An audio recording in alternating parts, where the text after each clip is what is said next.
Here we have a new 2025 GMC Canyon. This one comes in the elevation trim level, standard crew cab setup, two-wheel drive, sterling metallic paint, jet black cloth interior. For the powertrain, we get a 2.7 liter turbocharged 4-cylinder engine. That's made it to an 8-speed automatic transmission. Not a lot of big changes since we got the redesign in 23, but as we come around to the front end here, we do get our LED headlamps along with LED daytime running lights. Still a nice looking front fascia, still looks pretty modern.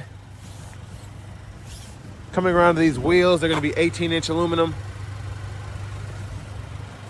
Passive keyless entry on the front doors.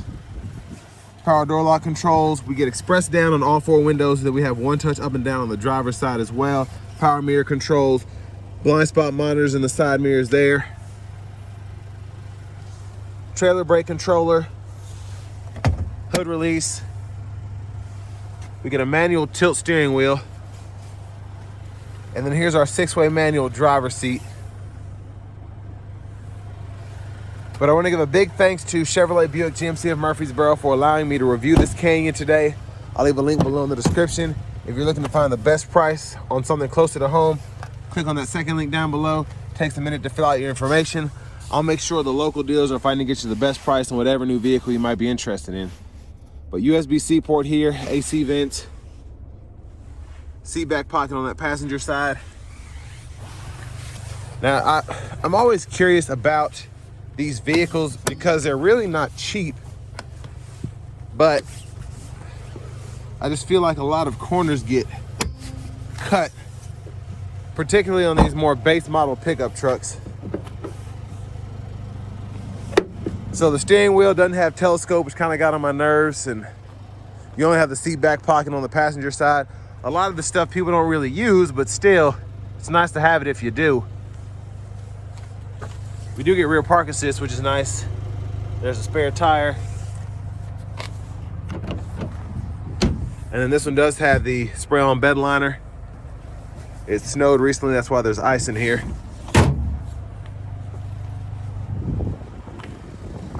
Now, as we come around to the rear passenger side, just gonna take a quick look from this angle.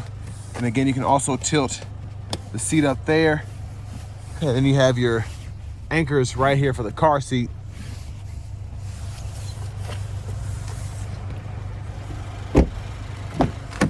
Front passenger seat's 4-way manual. And then your glove compartment's here.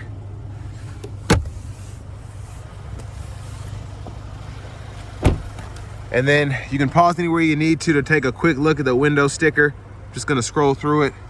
Sticker price is $41,640.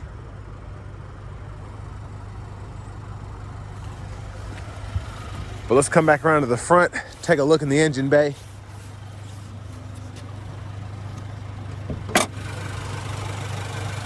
And there's that 2.7 liter Turbo Max, mostly covered up. Now for me, I'm sure a lot of people are going to be complaining in the comments because it's pretty bare bones. I feel like it's almost stripped in some aspects, but it's still over $40,000 for this truck that has a 4-cylinder engine in it. And for whatever reason, people just don't like those, but they're pretty stout, which I'll show you on the test drive portion. Nice leather wrap steering wheel here, so I like that. There's the horn. Over here to the radio, let's get the crazy stuff out the way. Headlamp controls are in the screen, so you cannot adjust those unless this screen is on. So you have a quick shortcut here to take it from low beams to auto, or you have to go into the actual vehicle settings, controls and safety, and you can control it that way, as well as your auto high beams. So traction control, auto high beams, park assist, the window locks, all of that is in the actual screen under this little icon here. But audio, we get AM, FM, XM along with Bluetooth.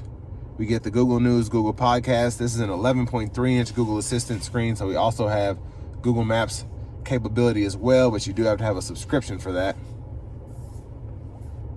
Now, one of the coolest things about these and a lot of the newer GM vehicles is we do get this nice animation for the vehicle status, so we can see the tire pressure, brake pad life, all of that there. And then you can go in separately into each menu and see everything nice and big. So coolant, transmission fluid, all that. Which, especially on days like today, it's nice to see that, just to make sure your coolant level is right and it's not about to spew over the reservoir there. But teen driver, rear seat reminder, buckle to drive, all that's included. And then your system settings here, you can change your units of measurement or your language. Backup cameras here, guidelines follow you as you turn the steering wheel. For your AC controls, you can turn the whole system on or off here, adjust fan direction, temperature, and then fan speed here. So it's single zone manual. Down here, hazards, lane keeping system, auto stop toggle, and then you have your tow haul mode there.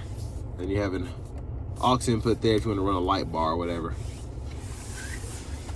USB-C, USB-A port. And then for the shifter, grab the lever back here, reverse, neutral, drive. Then you have that low gear, and you can control the limiter there. And it'll show you what gear you're in the bottom there where it's red. Electronic parking brake, pull up to engage, hit the brake, press down to disengage. Bottle holders are here. Center console cubby space, not too big, but it does have a pretty deep pocket with a 12 volt. So it's nice to just keep important stuff here, and you can hide some stuff you don't normally use underneath. There's a look at the back. I am glad that we at least have a sliding rear window, even though it is manual, if I need to carry some 2x4s, whatever in the back. Vanity mirror, no light. And then back to the steering wheel itself. Behind on the left side, we can control our track list or radio station favorites. Behind on the right side, volume up, volume down. And then our windshield wipers are over here, intermittent, low, high. And then we also have our fluid there for the front. And then we can toggle the high beams here and flash there. So standard cruise here, turn that on or off, cancel, set the speed, gap adjust for the forward collision alert is here. And then this side, mute, Bluetooth, voice recognition. We can click this here and pull up our audio sources and then scroll through those. And then we can also go through the favorites when we're in that menu. But here, we can go through our different views on the gauge cluster.